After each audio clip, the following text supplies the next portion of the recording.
හරි මම අද තවත් වීඩියෝ එකකින් ආවා. මේ අද ක්විස් 1 එක ඉවරයි ඔයාලට.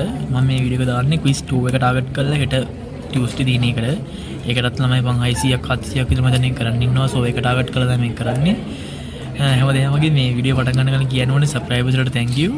ඔයාලට account එකක් තියෙනවා නම් account එකකින් share play subscribe කරලා ඉන්න නැතුව account 4-5ම කරන්න තියෙනවා නම් මොකද 1000 කෝල් එක ට්‍රීට්මන්ට් යන්න ඔයාලට මම content ගොඩක් ගේන්න බලාපොරොත්තු වෙලා තියෙන නිසාට හරි අපි දැන් සම්මත වෙමු. දැන් මේකේ ආයෙත් මම කියනෝනේ theoretically වැඩි බලාපොරොත්තු වෙන්න බෑ. මම මේ බේසිකලි කරන්නේ අන්තිම මොහොතේ කොහොමද මේ ගානක් ආවොත් මේ net exam එකේ කොට දාන්න ඕන විදිහට මම කියන්නේ.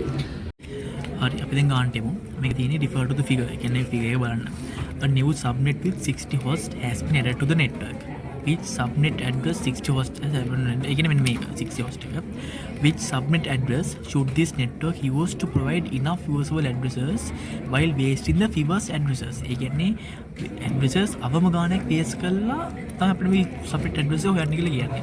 දැන් ඔයාලට මම කියන්නේ මුලින්ම මේක theoretically වැඩිම කියන්නේ අන්තිම මොහොතේ ගාන කොට දාන්න ඉදී තමයි මම කියලා දෙන්නේ exam එකේ මෙහෙම කාවා. දැන් මේකේ මුලින්ම බලන්න මේ network හතරක් තමයි මේ තියෙන්නේ network හතරක්. ඒකේ මුලින්ම මේ ranges ටිකට තමයි ඔයාලා යන්න ඕනේ. මේක subnet address අපි දන්නේ නැහනේ. මේවලනේ දන්නේ. දැන් මේක තියෙනවා 1.0 to 1.32. ඔන්න අපි ලියනවා 0 to 32.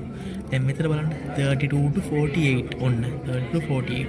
දැන් අපි මේක දන්නේ නැහැ. මේක ඉවරන තැන දැනගන්න එපා. මේක අපි පටන් ගන්න දේ හොයාගන්න. හරි. දැන් මේ 48 කියන්නේ පටන් ගන්න එක. දැන් අපි මෙයා පටන් ගන්න තැන තමයි හොයන්න ඕනේ. ඒකට හොයන්න තමයි අපි මෙන්න මෙයා පාවිච්චි කරන්නේ.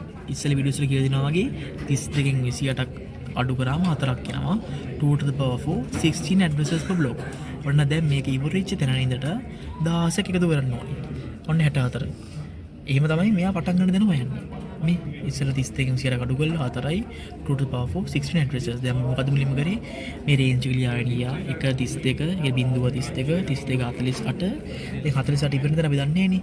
ඒක හොයන්න තමයි මේක අපි පාවිච්චි කරේ 28 32කින් 100ට අඩු කරාම 4යි 2 to the power 4 16 addresses per block. දැන් හරි දැන් අපි 64 ගත්තනේ 64 ගත්ත කියලා අපිට subnet address එකක් ගත්තා තමයි 192 168යි එකයි කොහොමද වෙනස් වෙන්නේ නැහැ. ඇයි ඔයාලට මම කලින් කියලා දීලා දිනවා මේ 28 address 28 කියන්නේ default 8 16 24ට වඩා 24ට තව 4ක් වැඩිපුර 8 16 24 කියන්නේ first තුනම වෙනස් වෙන්නේ නැහැ 64 ඔන්න 64 දැම්ම මේක තමයි subnet address. හරි දැන් අපි මේ 60 host කියලා දිනවනේ මේ 60 host requirement එක fulfill කරගන්න ඕනේ with the fewest addresses. එතකොට දැන් 2 to the power 5 නම් 32 host නේ 60 host නෑ. හරිද 2 to the power 6 නම් ඔන්න 64ක්ම තියෙනවා. හතරක් වැඩිපුර තමයි. ඒකට 64ක් තියෙනවනේ. අපිට කියලා දෙන්න with fewest addresses කියලා. එතකොට තමයි ඔන්න මෙන්න මේ host bit ගාන ගත්තා. මෙන්න host bit ගාන 6. ඒ host bit ගාන අරගෙන ඉස්සලා 32 total ගානෙන් 6ක් අඩු කරාම 26ක් කියනවා. අපිට මේක අවශ්‍ය වෙන්නේ සාමාන්‍යයෙන් answer එකේ මෙන්න මේ කොටස ගන්න තමයි. දැන් අපි මෙතන මෙහෙම ඉස්සලා කියලා දෙන විදිහට මේ 64 ගත්තාම අපි subnet address එක අරන් ඉවරයි. 192 168 164 subnet address එක අරන් ඉවරයි. අපිට මේ 26 ගන්න තමයි මේ part එක අපි කරන්න ඕනේ.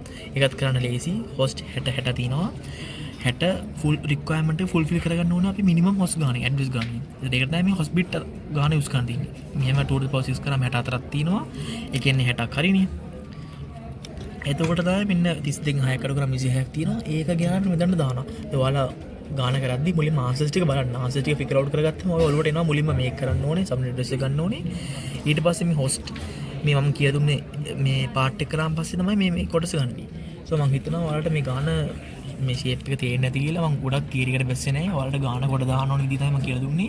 so මම මේ කියපු ක්‍රමයට මුලින්ම කරන්න. මුලින්ම subnet address එක ගන්න. ඊට පස්සේ ඒ වගේම මේ host ගාන හොයලා host bit ගාන අරගෙන මේ part එකට දාන්න. හරි දැන් අපි අනිත් ගානට යමු. මේ ගාන ඉස්සර ගානට වඩා ටිකක් වෙනස්. දැන් මේ ගානට අපි මේ ගාන කියන්නේ the user at workstation B reports that server A cannot be reached. ඒ කියන්නේ workstation B ට ඒක connect වෙන්න බෑ කියලා කියන්නේ. What is preventing workstation B from reaching server A? දැන් මේකේ ඔයාලට දීලා තියෙනවා IP address එකයි gateway address එකයි. අපි බලන්න ඕනේ IP address එකයි gateway address එකයි දෙකම එකම subnet එකද කියලා. ඒක බලන්න අපි උදව් කරගන්නවා මේ /27 කියන එක. මේ ඔක්කොම මොකට කලින් කියලා දෙලා දිනවා ඔයාලට මේ process එක 32කින් 27ක් අඩු කරාම 5ක් වෙනවා. 2 to the 5 කීයද 32 addresses per block.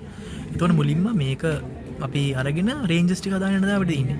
ඉස්සෙල්ලා මම කියලා දුන්නා වගේ 0යි 32යි 64යි ඔහොමම ගිහිල්ලා දැන් බලන්න ඕනේ මේ IP ඇඩ්‍රස් එකේ ගේට්වේ ඇඩ්‍රස් එකේ මෙන්න මේ දෙක එකම රේන්ජ් එකේ තියෙනවා. ඔයාලට පේනවා 24 ඇවිල්ලා මේ රේන්ජ් එකනේ 0 to 31 එක තමයි 24 තියෙන්නේ. 33 තියෙන්නේ අනිත් රේන්ජ් එකේ 32 to 63 එන එක.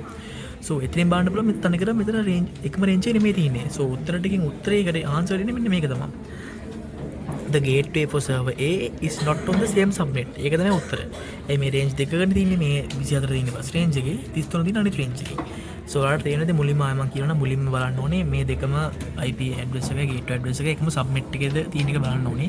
ඒකට අපි මේ වගේ 32 100 දක්වා අඩු කරලා පාරගෙන ඒ වගේ ඇඩ්‍රස් ටික රේන්ජස් ටික හදාගත්ත ගියා නම් මේ ගාන ලොකු දෙයක් නෑ මහ දෙයක් නෑ. මේක තමයි ආන්සර් එකට එන්නේ. සෝ මම හිතනවා ඔයාලට තේරෙන්නේ නැති කියලා අදටත් සම් දෙකක් අපි කරා. ආයිතින් මේ CN ක්විස් සම්බන්ධ වීඩියෝස් මම ගේන්නේ තව දවස් 3-4කින් හරි සතියකින් හරි මම හිතන් ඉන්නවා මිඩ් සම්බන්ධ මොඩියුල් ඔක්කොගෙම වීඩියෝස් ටිකක් අරන් ඉන්නවා ඔයාලට මම හිතනවා ඔයාලා බලයි කියලා subscribe කරන්න share කරන්න යාළුවෙක් එක්ක thank you